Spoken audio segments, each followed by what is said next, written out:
Alright guys, today we're going to be reading What is the World Cup?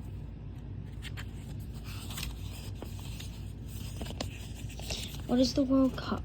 Mexico City. On June 21st, 1970, more than 100,000 screaming football fans packed the Estadio Azteca. They were there to watch the World Cup between Brazil and Italy.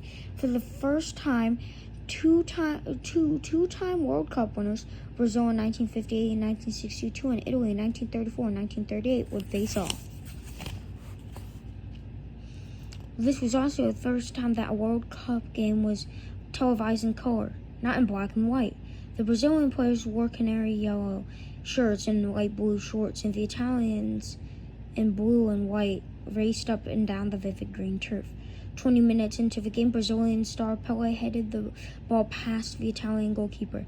Brazil was up 1-0, then Italy evened up the score. Tensions rose, but the Brazilian team was strong. They dribbled and passed the ball up and down the pitch. Goal! Brazil was ahead by a point. Could they hold on to the lead? It looked that way. 5 minutes later, Brazil scored another goal, making the score 3-1. Then a Brazilian forward in the left-back position passed the ball to a teammate who dribbled past 4 Italian players. After another pass, Pelé had control over the ball. Cool, calm, and collected, Pelé passed the ball to team captain Carlos Alberto. Without missing a step, Alberto smashed the ball with his right foot into the corner of the net.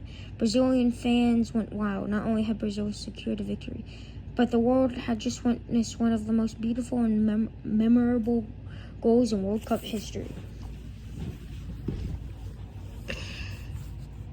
Chapter 1. The game's kickoff. Every 4 years, football fans crowd into stadiums around the world to cheer on their teams at the World Cup. Millions more watch the matches on television. The World Cup is the most watched sporting event in the entire world. Football, known inside the United States as soccer, was first played in 1863 in England. Soon after that, a number of football clubs joined together to form the London Football Association. From that beginning, the sport quickly gained popularity throughout the world. Why? Because football is basically a simple game to play. All that's needed besides players is a field and a ball. Goals can be made from anything: garbage cans, cones, even backpacks. But in official games, there are rules about the field, ball, and equipment the players use and wear. In 1904, an international football organization called Fédération Internationale de Football Association, or FIFA, was announced in Paris. At first, just 7 countries, France, Belgium, Denmark, the Netherlands, Spain, Sweden, and Switzerland, were members. Within a year, the number grew to 15 after Austria, England, Germany, Hungary, Ireland, Italy, Scotland, and Wales joined. The heads of FIFA wanted to hold a tournament in 1906, but it never took place. Why? Because none of the teams sent in any application to play. By 1924, FIFA had a new president, Jules Rimet. At the Summer Olympics in 1928, Rimet and FIFA's Congress decided to try again to organize an international football match. Sorry guys. The pitch. Football can be played on either grass or artificial turf as long as it is green. The field must be rectangular and marked by 2 short goal lines and 2 long touch lines. The center part of the goal lines contain the actual goals. When the ball passes over the goal line, where the goal stands, a goal is made. When the ball passes over the touch lines, it is out of bounds. The field is divided into 2 halves.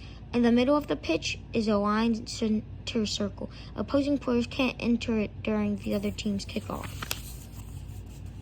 Uruguay, which had won the Olympic football gold medal, was selected to host the first World Cup. Some other countries in FIFA, however, weren't happy about that. Uruguay is in South America, and many complained it would take too long to get there. In those days, people still traveled by ship, which took a very long time. Another problem was the expense. Many players simply did not have the money to travel that far, even though FIFA promised to pay some travel expenses. Also, the European teams did not want to lose their top players for 2 months. That was how long they would be gone. As a result, some of the best teams, England, Italy, Spain, Germany, and the Netherlands, sat out. The organizers grew nervous. Were there enough teams to compete in Uruguay? Rimet stepped in and convinced Belgium, France, Romania, and Yugoslavia to participate. Romania's King Carol II handpicked his country's team and gave the players a 3-month vacation, meaning that they'd have 2 months to do the stuff and then an extra month off, and then they'd have to come back. What is a World Cup team? Each member country of FIFA gets to put together a World Cup team. Every country has its own selection process, but in general, the players picked are the top in their sport. Athletes can play for the country from which their parents, or their families originated. So if a player has lived in the U.S. for 5 years but was born in Brazil, he can play for either the U.S. or Brazil if selected. In the end, with the addition of Argentina, Brazil, Bolivia, Chile, Mexico, Paraguay, Peru, and the United States, 13 teams competed in the first World Cup. In World Cup play, there are a series of games leading up to the final.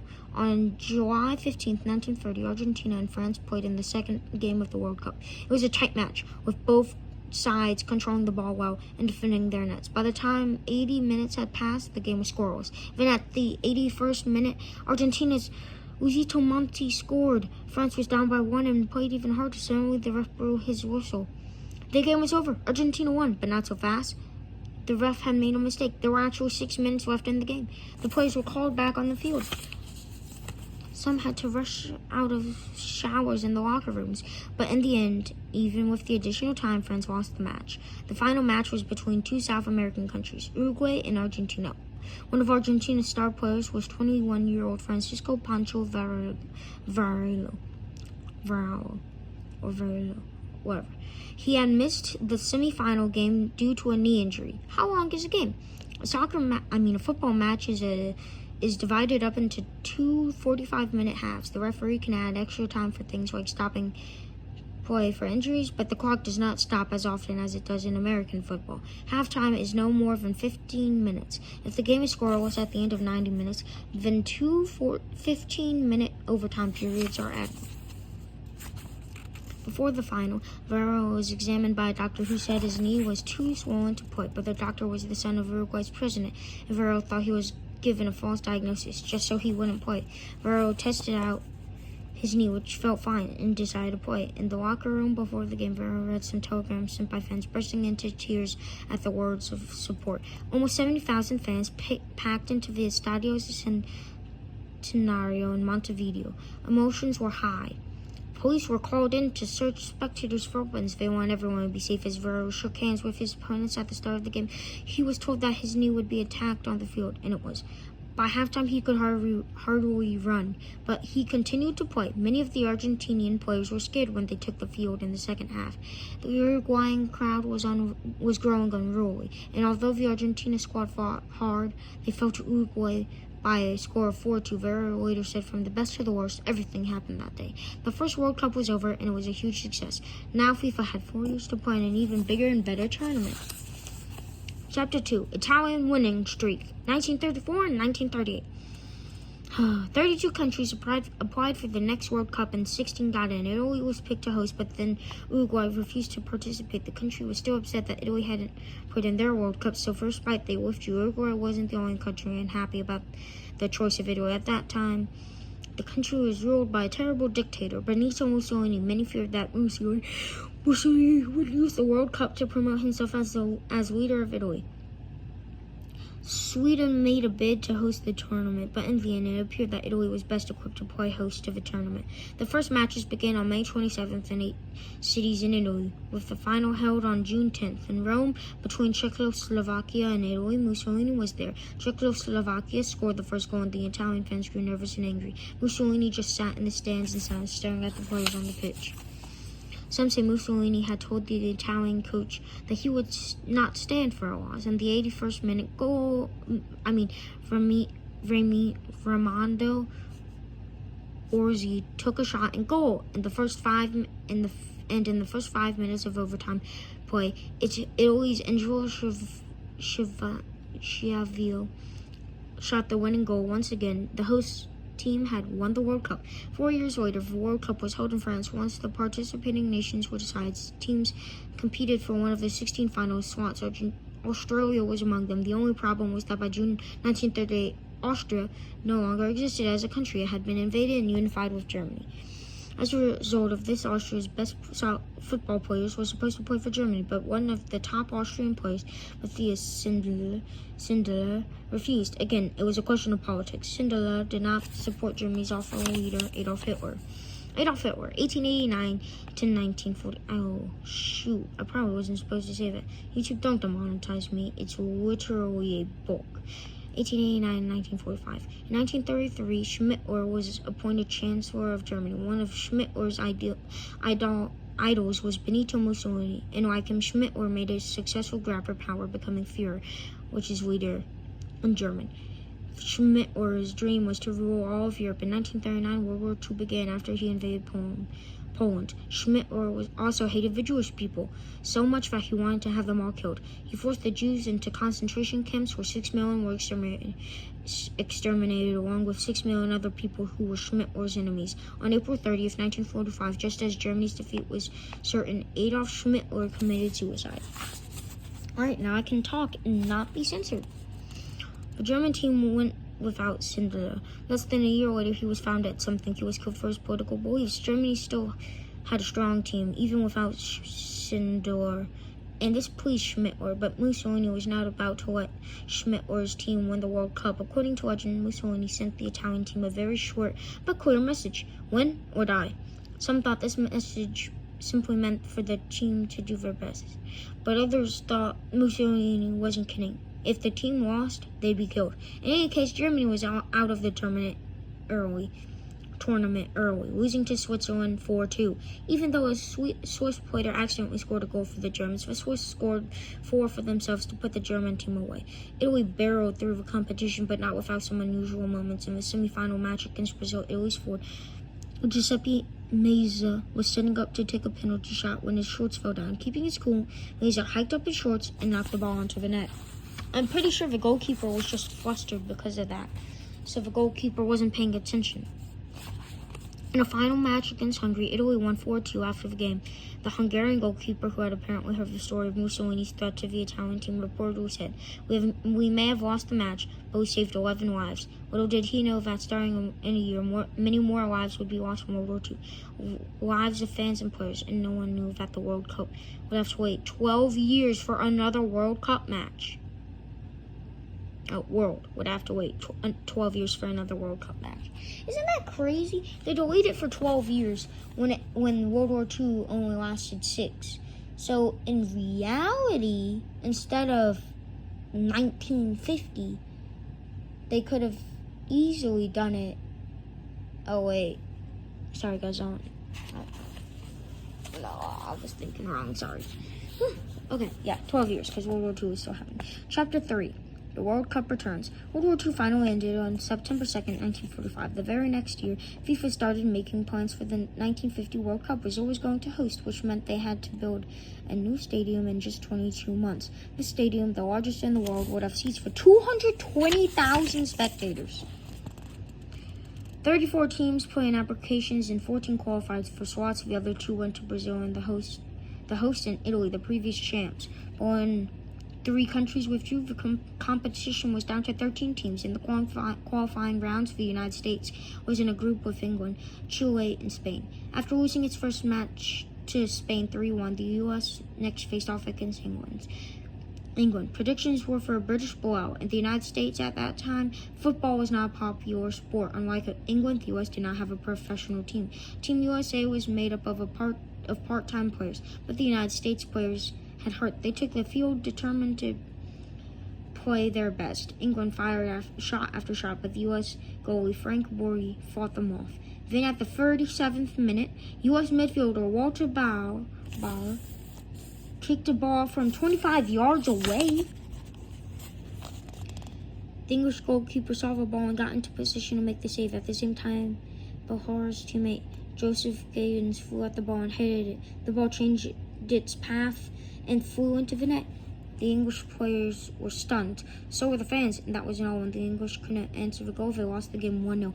The loss sent shockwaves through the football community, especially England. In fact, it is said that some British citizens who read the score the next day in the newspaper thought that there was a typo and England had really won 1-0 or even 10-1. Association football. England loses in Brazil. United States 1, England 0. Anyways, despite the amazing win, the United States lost to Chile in their next game and failed to advance. And although some might have hoped... Oh, wait, sorry. the win against England would boost American football, it did not. In fact, it would take another 40 years for Team USA to qualify again for the World Cup. Football did not need a boost in the country of Brazil. The Brazilians were crazy for the game and wanted a World Cup win. Brazil played the final match against Uruguay on July 16th. Over 200,000 streaming fans packed the Maracana Stadium. Both sides played hard, and the game was scoreless at the end of the first half. But 2 minutes into the second half, Brazilian Albino Friaca Cardoza booted the ball into the net. Goal! The crowd erupted into cheers. Confetti floated down onto the field. Gunpowder exploded. Even so, the fans knew that the Brazilians couldn't let up, not against a tough team like Uruguay, who in the FIFA 23 game were 5-star. Unfortunately, FC doesn't have every single league like the FIFA games did. FIFA, you could play in Paraguay or Brazil. In FC, we lost about half of the world. Half of the world of FIFA disappeared because of a single disagreement. I mean, they made $20 billion from it. It probably might have cost them $1, maybe $2 billion to make. Probably not. Probably cost them a couple $100 million. But that's such a big profit. Plus, they had such good sponsorships. Imagine having the only game that can have a World Cup in it, and then being like, we're not making enough money. And then saying, you know what, we're gonna stop doing this partnership with the people who make us $20 billion. Because even though FIFA wasn't popular while we had it, nowadays it's like, wow, those games were actually fun compared to nowadays. Football positions. Each team has 11 players, 10 out in the field and 1 goalkeeper stationed by the goal. The basic field positions are defenders, midfielders, and forwards or strikers. The defender's job is to protect the goal. They try to keep the other team from scoring. The defenders have different names. The center backs stay in the center, the sweepers stay back by the goal, and the full backs defend the sides. Some teams play with wing backs who run the length of the field playing defense, but also may attack. Midfielders lengthy offense and defense. They bring the ball to the forward and also try to stop the ball before it reaches the defenders. The forwards are the players who score the goals.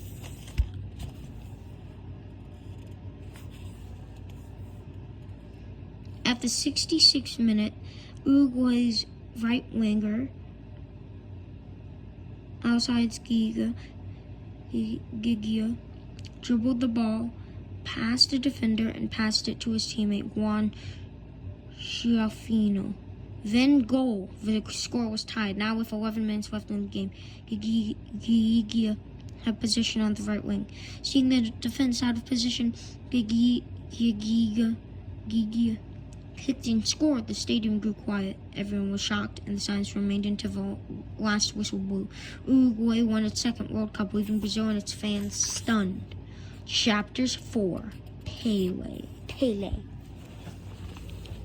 Gosh, man, Pele, he was a good player. Pele was like top tier. We'll probably never see someone who can beat him other than Ronaldo and Messi, and we'll probably never be topping Ronaldo and Messi because they were actually the best in the world. Pele's a close third in my opinion. He had generational talent. Left, came back in 1970 because FIFA, yeah guys, I know, it took them 40 years of it took them 10 World Cups almost to realize, no, it took them 7 World Cups in that 12-year gap. Until from 1930 to 1969, there was no such thing as the yellow and red cards. So practically, you could foul the opponent, break their knees, and if the ref felt like it, he'd give them a higher thing, like a foul thing. But there was no cards, so you couldn't get ejected. Chapter 4, Pele. Brazil did not make it to the finals in their 1954 World Cup. Those games crowned a new winner, West Germany. The Brazilian team was still hurting from its back-to-back losses when the 1958 games hosted by Sweden rolled around. But this time, Brazil had a secret weapon by the name of Pele. Pele was born on October 23rd, 1940 in Três Corquios, Brazil. His parents named him Edson Arantes do Nascimento after Thomas Edison. No one knows exactly when or how he got the name Pelé, a nickname he never liked. From the time he was a young boy, Pelé was not hooked on football. Growing up poor, Pelé had to make footballs out of old socks stuffed with rags and newspapers. He dribbled them wherever he went. At 15, Pelé joined Santos, a professional football club in Brazil, and as soon as he hit the field, he was a sensation. At the age of 16, Pelé was his league's highest scorer and was recruited to play for the Brazilian national team. On June 24, 1958, 17-year-old Pelé stood on the pitch with his team, waiting to face France in the World Cup semifinals. France had crushed two of its previous opponents and came to the game with confidence. Yet 2 minutes in, Brazil scored. France tied it up, but Brazil struck again with another goal in the 39th minute. Then in the second half, Pelé shocked his opponents by scoring 3 goals, becoming the youngest player in World Cup history to do what is called a hat-trick. The game ended with Brazil winning 5-2. On June 29th, about 50,000 fans crowded Razunda Football Stadium in Solna to watch the Swedish home team battle Brazil in the final. Thousands more were glued to their TVs at home.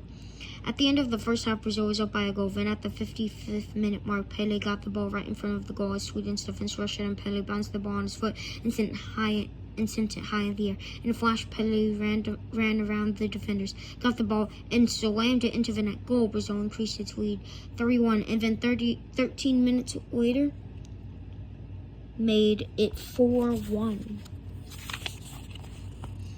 But Sweden was not about to go down easily. With 10 minutes remaining, they narrowed the gap 4-2. Then Pelé rushed down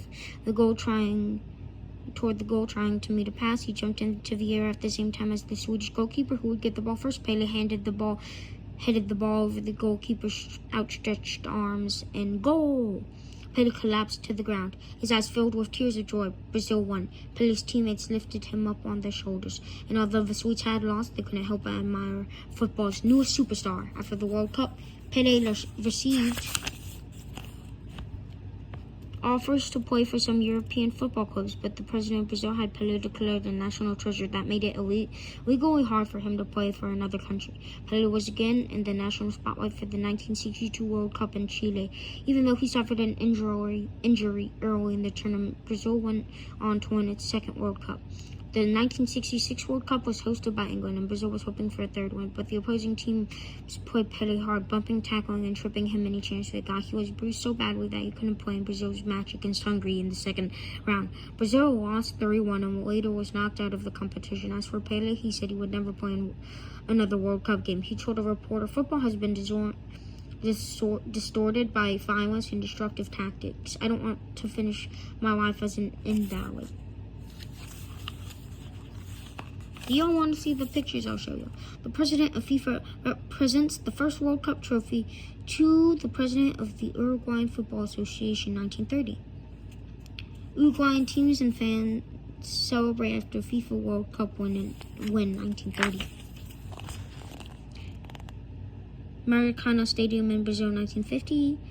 Queen Elizabeth presents the Jules Rimet Trophy to England captain Bobby Moore after the World Cup final in 1966. England scores its controversial third goal during the 1966 World Cup final, FIFA World Cup final. Pelé left playing in a 1970 FIFA World Cup quarterfinal game. Alright, and I don't care about the rest. Although Brazil was out, the home team was still in, and they made it to the finals to face West Germany. The English fans sat anxiously in Wembley Stadium in London. Everyone hoped to witness the first World Cup victory for England, a country that treasured football. At the end of the first half, the score was tied with 13 minutes left. England's Martin Pearce booted the ball into the net. Goal! The fans went wild. The linesmen... Wait.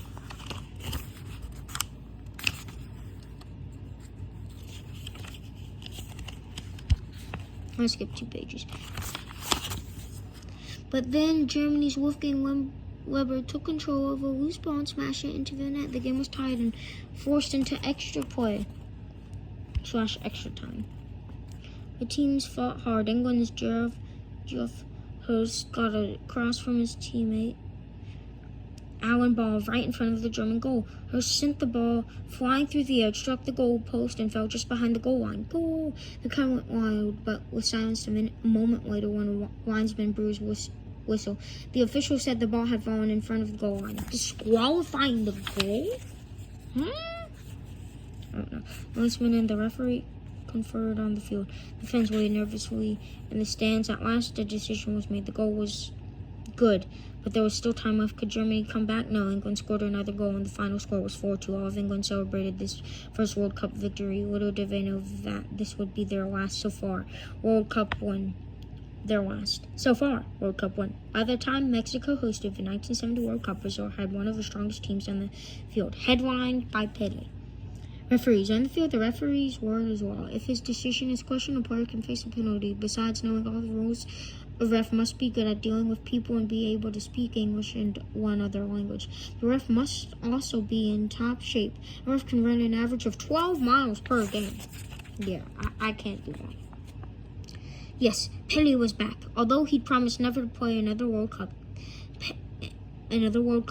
Pelé changed his mind after FIFA established the yellow and red card system. Any player caught purposely fouling another player would be given a yellow card as a warning. A red card meant expulsion from the game. Brazil faced Italy in the final and won 4-1, giving the country its third World Cup.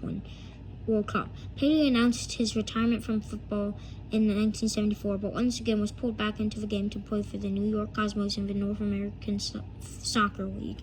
Unfortunately, that's what we call it. I don't like it. Yellow and red cards. A yellow card is given to a player as a warning when he shows aggressive or unsportsmanlike behavior, disagrees with a ref, continues to break game rules, delays play, or doesn't respect the distance during a corner kick, free kick, or throw-in. Red cards are for more serious offenses. They are given for violent plays, spitting at an opponent or official, denying a goal by handling the ball except for the goalie, purposely committing a penalty to deny an obvious goal-scoring opportunity using bad language, or after receiving 2 yellow cards. Once a player receives a red card, he is kicked out of the game and suspended for at least 1 game.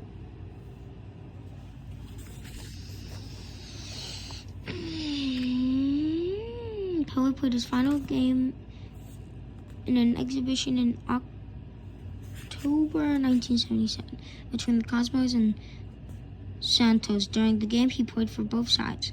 He retired with a total of 1,281 goals in 1,363 games. To many, Pelé, who died on December 29th, 2022, remains the greatest football player of all time. I don't know about that, but for Brazilians, yes. Neymar, even though he's good, personally, I think he is nowhere near it. Instead of training, he played Counter-Strike. Instead of going to the award ceremony, he played Call of Duty, or it might have been Counter-Strike. Imagine going to the Ballon d'Or thing, hoping to meet your idol Neymar there, and then being told, yeah, he even come, bro. So like the one time you get invited, and then that's it. Yeah, I mean, he's back in Brazil, so how about instead of gaming, you do your job, Neymar. Chapter 5. First-timers and repeaters. The year 1974 saw a change to the way the game was played.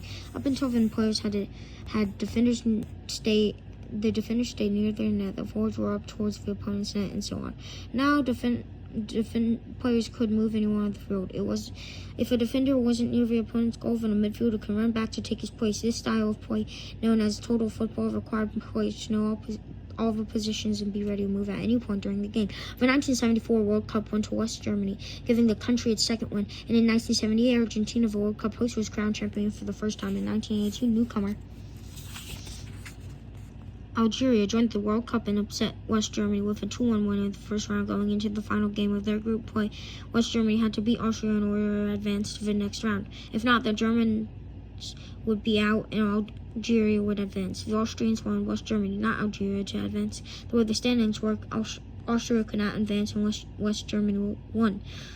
So they purposely let West Germany score. If the Germans beat the Austrians by 3 or more goals, Algeria would advance instead of Austria. And West Germany did not want to chance losing to the Algerians again. Austria was willing to advance the easy way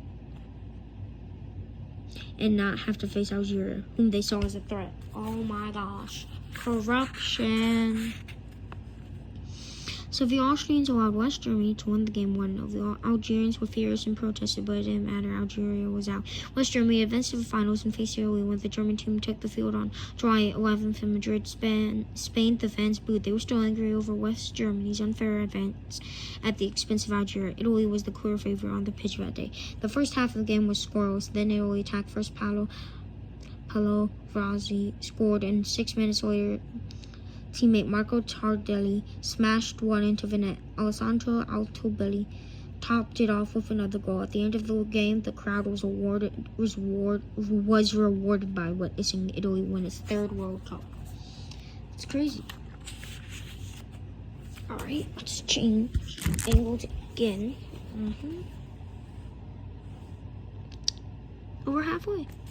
The 1986 World Cup almost didn't have a host. The South American country Colombia was selected, but in 1982 the government admitted that it didn't have enough money to pay for the games.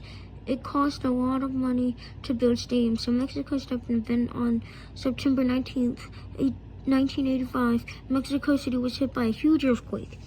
Well, would FIFA have to find yet another host?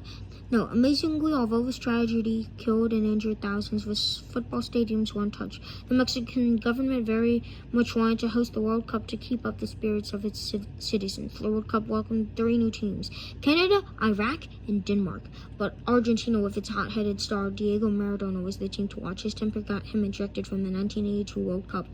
In a game against Brazil, now Maradona was ready to shine. In an exciting quarterfinal match against England, Maradona raced to meet a ball booted into the air by an English defender at just 5 feet 5 inches. Maradona was short but fearless. He also cheated. Maradona jumped into the air at the same time as England's 6-foot goalie.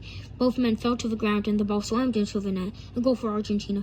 Maradona jumped up in celebration, but Maradona had hit the ball with his hand, a major foul. However, since there was no replay and the ref had missed the foul, the goal counted. Maradona later said that the ball went into the net by the hand of God. Maradona's strong play helped land Argentina in the finals against West Germany. The Germans were on Maradona's every move, making it hard for him to score. But then within 6 minutes left in the game, and the score tied at 2 apiece, Maradona made an amazing pass to teammate Jorge Burchaga. Goal. Argentina won its 2nd World Cup.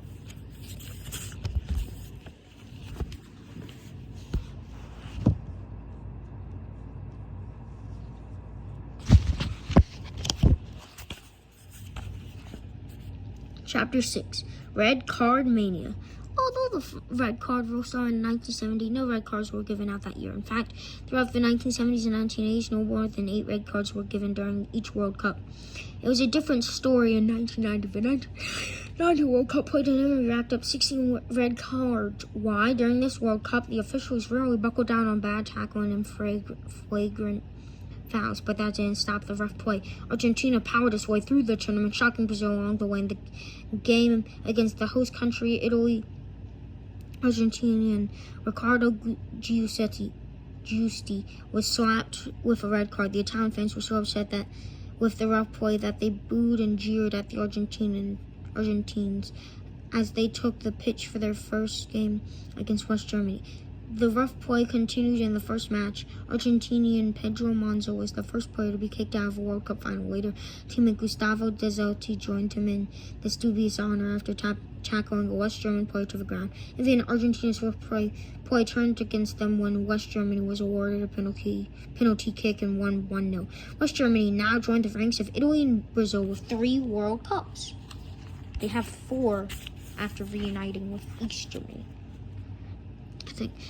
A team with heart. The opening match of the 1990 World Cup, an African nation named Cameroon shocked Argentina by beating the powerhouse team 1-0. Cameroon's excellent play was led by 38-year-old Roger Milla. Originally, Cameroon's coach thought Milla was too old to play, but Cameroon's president insisted that Milla be added to the team.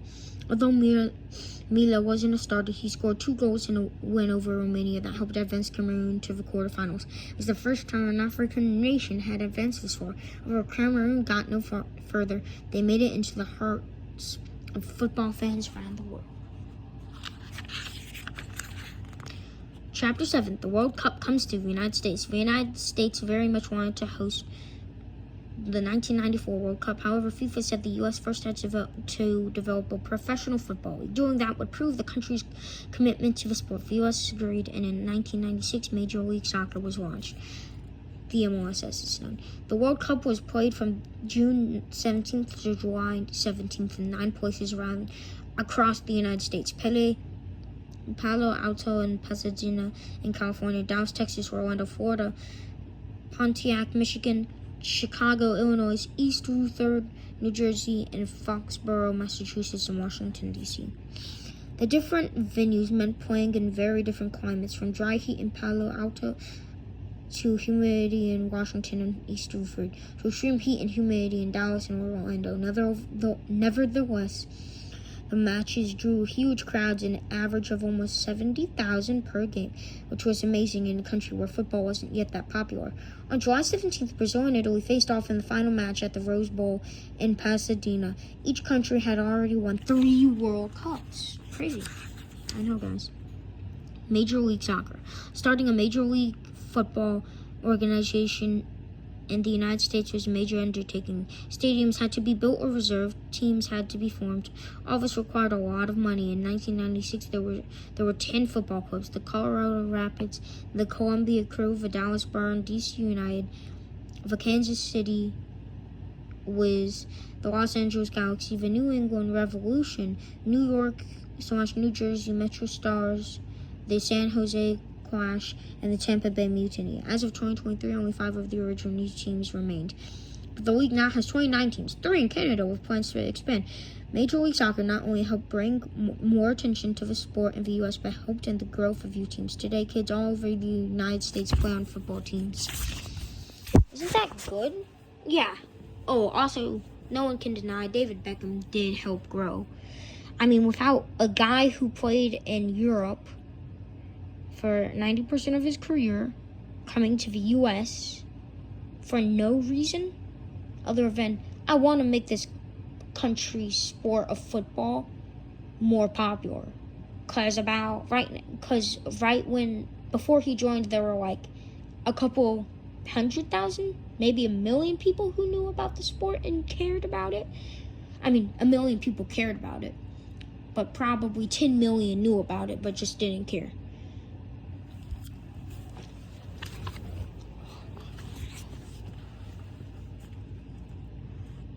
At the end of regulation time, neither team had scored. After 120 minutes of intense play, and for the first time in World Cup history, the winner would be decided by a one-on-one contest, the penalty kicks. Each team got 5 chances to score a goal by a player shooting directly at the net, and when the goalie defended, whichever team scored the most goals on the penalty kicks would win. Neither side scored in their first shots. By the end of the 3rd round, the score was tied 2-2. Then Brazil pulled ahead in the 4th round, 3-2. Italy's Roberto Baggio faced the net in the 5th round. It was up to him. He needed to score to keep Italy in the game. Baggio sized up the goalie shot, and the ball flew over the goal. Baggio failed to score, and Italy lost. Brazil won its 4th World Cup, leaving Italy in the dust with Germany and Argentina. Actually, Germany only has 2. As of right now. Rule changes. Several football rules were changed starting with the 1994 World Cup. Goalies could now only take passes from their teammates with their feet and not with their hands. If a player dribbling the ball was fouled and only the goalkeeper was between him and the goal, then the player who committed the foul would get a red card. Up until now, refs called lots of offsides, probably the most confusing rule in football. When a player has the ball and is driving towards the goal on his opponent's half of the field, he must stay level with or behind the other team's second last defender. Offside may also be called when an offensive player is hanging out near the goal ahead of the ball and the second last defender. While a teammate has the ball Now, refs were told to ease up on this rule, and when they weren't sure if an attacking player was offside, they should keep the play going. In 2022, cameras began tracking the players and ball, and this shortened the time needed to make offside calls. Yeah, and VAR helped the Premier League so much, didn't it? Arsenal fan, anyone but Man City really got screwed over by the refs. Yeah. Hey, look, isn't that? Hey, look, it's Andres Escobar, the guy who plays for Colombia and made them lose to the U.S. Anyways, a team winning its fourth World Cup in a penalty shootout wasn't the only drama during the World Cup. First, Argentina's superstar Diego Maradona was thrown out of the competition when it was discovered he had been taking banned drugs. During the United States game against Colombia, Colombian defender Andres Escobar made a terrible mistake by accident. He kicked the ball into his own net and scored for the U.S. After that game, Colombia won a match against Switzerland, but it wasn't enough. Colombia had been a favorite to win the World Cup. Now they were out. Escobar must have been both embarrassed and heartbroken.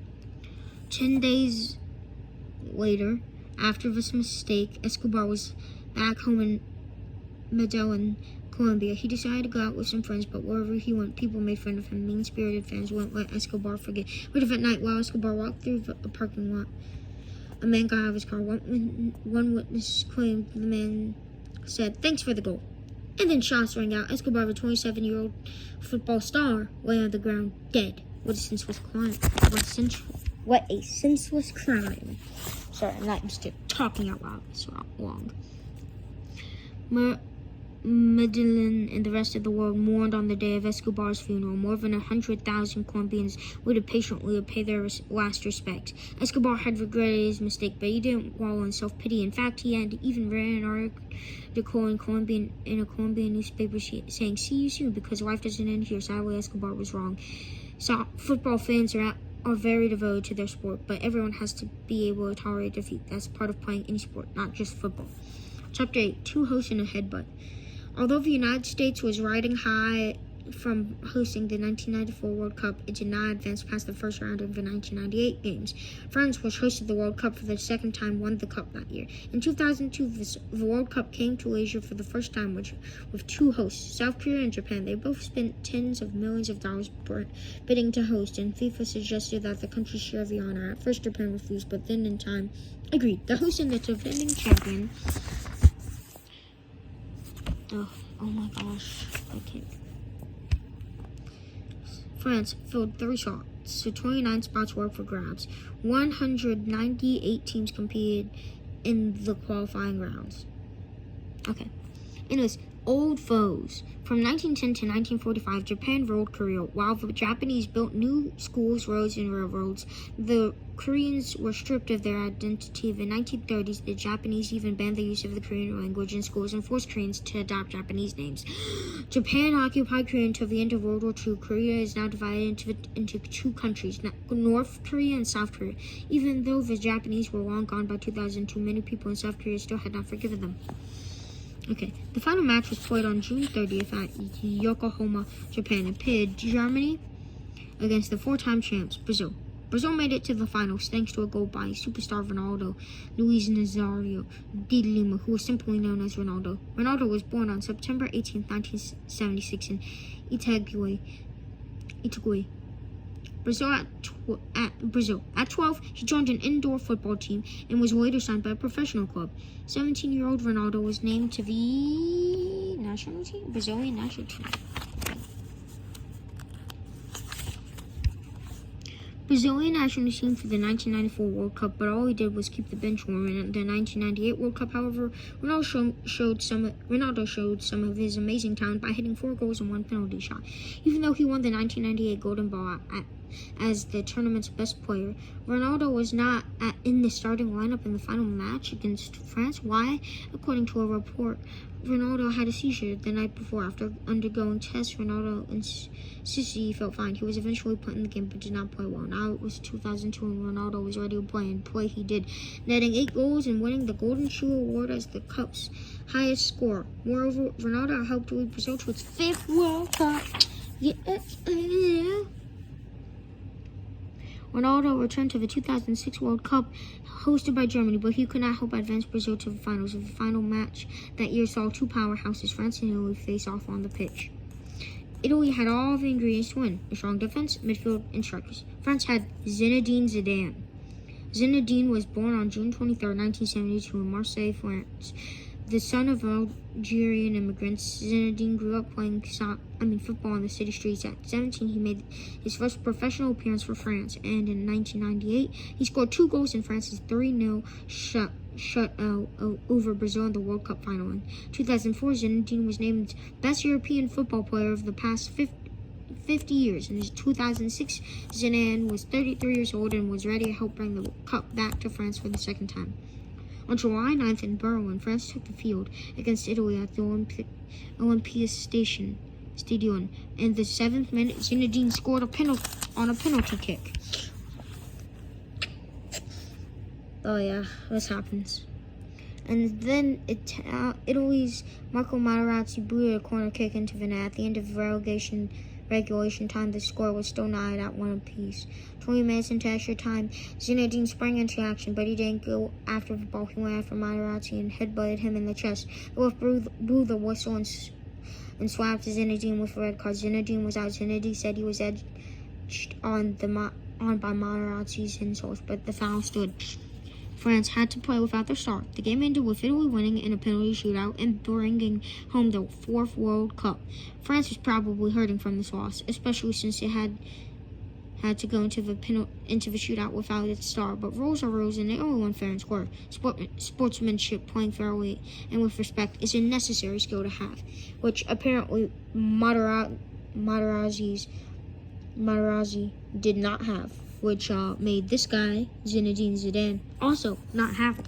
So maybe y'all can stop and be nicer. A corner kick. A corner kick is awarded to the offensive team when the defensive team kicks the ball out of bounds over the goal line. The ball is placed in the corner area and is kicked back into place. Sometimes a goal can be scored from a corner kick. Chapter 9 protests. In 2010, for the first time, the World Cup was held in Africa. The tournament, scheduled from June 11th to July 11th, was to take place in 10 stadiums in 9 different cities across South Africa. But thousands of South Africans opposed having the World Cup in their country. Why billions of dollars were spent building stadiums while many South Africans didn't even have clean water, electricity, or decent housing? These protesters felt that their government cared more about football than its own citizens, yet the games went on. The protesters continued throughout the World Cup with heavy police presence not only at the stadiums but around the entire country. Did this have an effect on the home team? Maybe. South Africa did not make it past the first for host country. The Vuvuzela. The Vuvuzela is a long, brightly colored plastic horn, which, when blown, gives off a very loud noise. The Vuvuzela appeared in the 2010 World Cup, and while fans had fun cheering on their teams with this toy, it gave others a big headache. Some called it an instrument of torture. Others said it sounded like a swarm of angry bees. It was banned from the 2014 World Cup in Brazil. Oh, come on, guys. It's something that they like. It's an instrument. Okay, so when are y'all banning the recorder? Huh? Come on. Ban the recorder right now. Because you wanted to ban the Vuvuzela. Ban every instrument. I don't care. You can't ban one instrument and say that, oh yeah, it's their fault. Anyways, English fans also had a lot to be sad about during this World Cup. First, in a game against the United States, English goalkeeper Robert Green landed an easy shot by U.S. forward Clint Dempsey bounced right off his hands to tie the game at 1-1. Then, in a game against bitter rival Germany, Frank Lampard fired a shot that clearly bounced behind the line for a goal, but the ref said the goal didn't count. The disheartened English team eventually fell to Germany and were out of the tournament. Gosh, bro. If only there were cameras then. Oh, right. They're useless because you can just pay them a couple $1 billion. No, a couple $1 million. And they'll just, gosh dang, do your thing. Whatever you want. Proved by Man City. with their 115 charges, which are gosh dang being bribed away. In the final match of the 2020 World Cup, Spain beat the Netherlands 1-0 in overtime to take home its first World Cup. The 2014 World Cup, hosted by Brazil, marked the first time that high-speed cameras were used to help the ref know if the ball really crossed the goal line. The decision to use this came after the botched call in the England-Germany game. With this technology, there is no need to stop the game to watch a replay. A signal is sent to the ref's watch as soon as the ball crosses the line at the goal and flashes goal if the goal is good. Cooling breaks, another first, were introduced due to the steamy Brazilian weather. Refs could call these breaks after the 30th minute of each half if the temperature exceeded 32 degrees Celsius or 90 degrees Fahrenheit. What a relief for the players. Gosh, the Brazilians probably didn't care. I mean, other than running around, which made it easier, I mean, they didn't really have it. They live here, so they're used to it. But before the World Cup began, thousands of protesters marched throughout Brazil, just as they had done in South Africa, and for the same reason. The protesters did not think their government should be spending billions of dollars building stadiums. Instead, the protesters felt that the Brazilian government should use the money to improve public services such as education and healthcare. Other protests were to show support for the estimated 250,000 people who lost their homes to make rooms for stadiums. They hadn't been paid enough to find decent new homes. The protesters set fires, threw rocks, and carried signs reading "FIFA Go Home." There was a lot of sympathy for the protesters. Some Brazilians declared that they would not support their home team and would rather support another team instead. The games went on, with Germany bringing home the World Cup for the 4th time. Yet the sounds of the protesters still rang in many people's ears. Football, a sport loaded with fun and excitement, was becoming filled more and more with controversy, and it was about to get worse. Chapter 10, Controversy. Oh, hey, look, is that the guy who was the FIFA president who was corrupt and took bribes? Oh, right, probably. Early in the morning of May 27, 2015, Swiss police entered a hotel where a FIFA meeting was being held. 7 FIFA executives were arrested. The charge was that these officials illegally took money from television companies in exchange for picking them to show the World Cup on their stations. Television companies make a lot of money airing the World Cup, and there's lots of competitions to get the competition and get the rights to be the broadcaster. The FIFA officials were also accused of taking money and let some countries host the games. Later, more FIFA executives were arrested, and FIFA President Sepp Blatter was suspended. Okay, it doesn't tell you who that is, but it was a FIFA executive. Oh, hey, look, it's the Women's World Cup hope solo goalkeeper from the 2015 U.S. World Cup game. Women's team. People started to question if the hosts of the 2018 and 2022 World Cup, Russia and Qatar, had paid money to get the games in their countries, and if so, should they be disqualified and another host picked? But the games went on with the chosen host. Qatar was the first Middle Eastern nation to host it. It was also the first time that the games were played in November and December instead of June and July. And 2022 was the last time that 32 teams competed. 48 teams will play in the 2026 World Cup, which will be jointly hosted by the United States, Canada, and Mexico. Yep.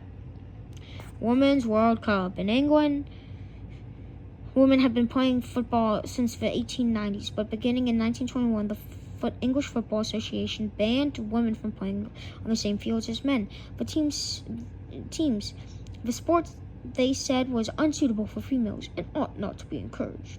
It wasn't until 1971 that the ban was lifted. The first FIFA Women's World Cup was held in China in 1991, more than 60 years after the first men's tournament. But by 2019, the U.S. women's team had won the Cup 4 times more than any country. During the 2015 tournament, the U.S. team played 540 minutes before allowing their opponents to score a single goal.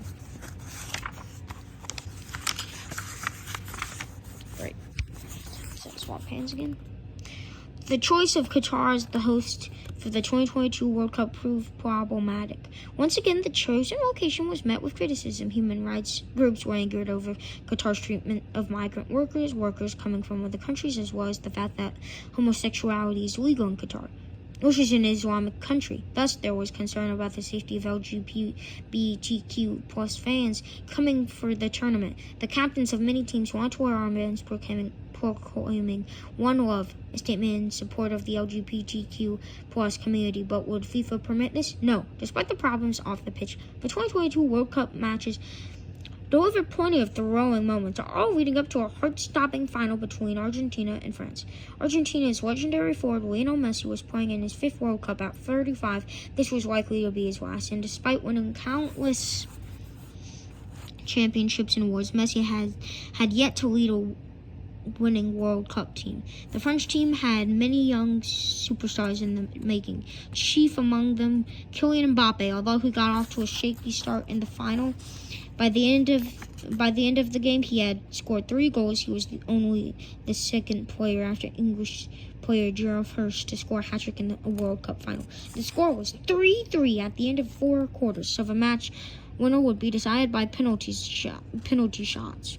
Messi and Mbappe delivered dramatic shots, but in the end, Argentina was victorious. The country had won its 3rd World Cup, and a wildly happy Messi thrust up the World Cup trophy in amid thunderous applause and fireworks. No other sports contest captures the world attention like the World Cup. From the first tournament in Uruguay in 1930, the World Cup has exploded in popularity. The 2014 World Cup reached over 3 billion people, and no other sporting event has such emotional ups and downs, from historical wins to painful losses to the protests and controversies. Yet through it all, the World Cup provides countless hours of electrifying entertainment and promotes its national pride. The World Cup celebrates one of the most exciting sports ever known.